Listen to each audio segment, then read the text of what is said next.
ഒരുപക്ഷെ ഒരു ബെഞ്ച് മാർക്കായി കരുതുന്നത് ഒക്ടോബർ 7, 2025 യുദ്ധം തുടങ്ങി 2 വർഷത്തിനുള്ളിൽ ഉദ്ദേശിക്കുന്ന ലക്ഷ്യങ്ങൾ പൂർത്തീകരിച്ച് പിന്മാറാം എന്നതാവാം ഒരുപക്ഷെ ഇസ്രായേലിന്റെ ഉദ്ദേശം. പക്ഷെ ബന്ദിമോചനം ഇപ്പോഴും മരീചികയായി തുടരുന്നു.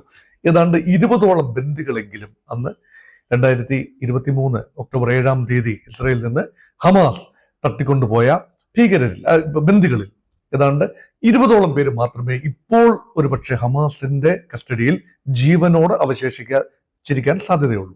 ഏതാണ്ട് 50ഓളം ബന്ദികളുടെ മിസ്സിംഗ് കണക്കുകളാണ്. മറ്റുള്ളവർ ഒരുപക്ഷെ മരണപ്പെട്ടിരിക്കാൻ സാധ്യതയുള്ളതായി കരുതപ്പെടുന്നു. അപ്പൊ ബന്ദിമോചനം സാധ്യമാവാത്ത ഒരു ഘട്ടത്തിൽ ഇനി എന്താ 2 വർഷം കൊണ്ട് നടക്കാത്ത ബന്ദിമോചനം ഈ ആക്രമണം കൊണ്ട് നടക്കും എന്ന് കരുതാനാവില്ല.